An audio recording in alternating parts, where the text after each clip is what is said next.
ఉంది. ప్రతి ఒక్కడు రేవంత్ రెడ్డి పేరు మర్చిపోతున్నాడు. మేము రోజు రేవంత్ రెడ్డి పేరు తలచి తలచి తలచి గుర్తు చేస్తున్నాం, అయినా కూడా గుర్తుండట్లేదు. సరే ఎవరో మర్చిపోతే, పక్క రాష్ట్ర ముఖ్యమంత్రులు మర్చిపోతే, లేకపోతే ఢిల్లీ నుంచి వచ్చిన వాళ్ళు మర్చిపోతే అనుకోవచ్చు. కానీ మీరు టికెట్ ఇచ్చి గెలిపించుకున్నటువంటి మీ కాంగ్రెస్ పార్టీలో ఉన్నటువంటి ఎమ్మెల్యే అయినటువంటి మందుల సామ్యాలు కూడా మీ పేరు మర్చిపోతే, ఉత్తమ్ కుమార్ రెడ్డి ఉత్తమమైనటువంటి సీఎం ఉత్తమ్ కుమార్ రెడ్డి అని మాట్లాడితే మీ పార్టీ నాయకులే మీ పేరు మర్చిపోతే రేవంత్ రెడ్డి గారు, ఇది ఎంత సిగ్గుచేటండి. నాకు అర్థం కాక అడుగుతా, మీకు ఎందుకండి మీ పేరు అచ్చొస్తలేదా? మీకు మీ పేరు గండం ఏందండి? పేరు గండం ఏందండి? నాకు అర్థం కాదు. పేరు మర్చిపోవడం ఏందండి? పేరు మర్చిపోవడం ఏంటి? ఇక నేను మళ్ళా నేను అన్నా ఏదో క్రియేట్ చేసిన, ఇది ఏ కాదు అన్న రేవంత్ అన్న, ఇది ఆర్టిఫిషియల్ ఇంటెలిజెన్స్ కాదు. ఓకే చూద్దాం. ఇగో రేవంత్ రెడ్డి పేరు మర్చిపోయిన మరో కాంగ్రెస్ ఎమ్మెల్యే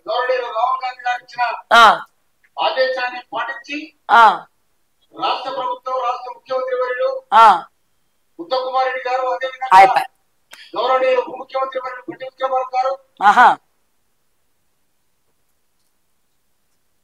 ముఖ్యమంత్రి వర్యులు ఉత్తమ్ కుమార్ రెడ్డి గారు, గౌరవనీయులైన డిప్యూటీ ముఖ్యమంత్రి గారు బట్టి విక్రమార్క గారు అని చెప్తా ఉన్నారు మా మందుల సామ్యాల్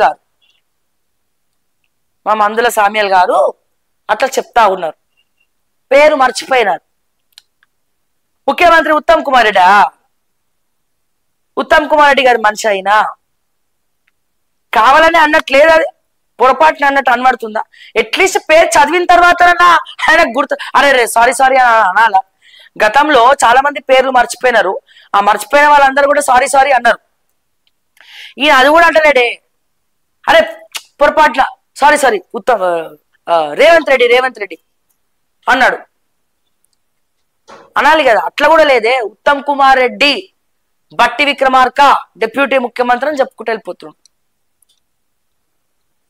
గట్లుంటది మనతోని, ఆయనతోని కాదు, గట్లుంటది మనతోని.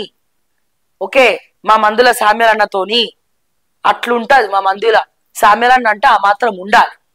ఏముండాలి? ముఖ్యమంత్రి వర్యులు ఉత్తమ్ కుమార్ రెడ్డి కాదే సామ్యాల్ అన్న. మళ్ళా నీ పదవికి రాజీనామా చేయమంటాడు. మళ్ళా మా ఖైరతాబాద్ లో మా రాజు యాదవ్ అన్న ఎట్లయితే బ్యానర్ పెట్టి ఎన్నికలు అనివార్యమైతే నాకే టికెట్ ఇవ్వాలని చెప్పి బ్యానర్ వేయించుకుండో, మీరు గెలిచిన కాడ మీరు కూడా బ్యానర్లు వేయించుకునే పరిస్థితికి వస్తుంది. రేవంత్ రెడ్డి మళ్ళీ పదవి రాజీనామా చేయాల్సి వస్తే, మీరు రాజీనామా చేయాల్సి వస్తుంది. మళ్ళా మీ దగ్గర బై ఎలక్షన్ వస్తే ఇంకోటి వచ్చి నాకు కూడా ఎన్నికలు అనివార్యం అయితే బోర్డులు పెట్టుకున్నా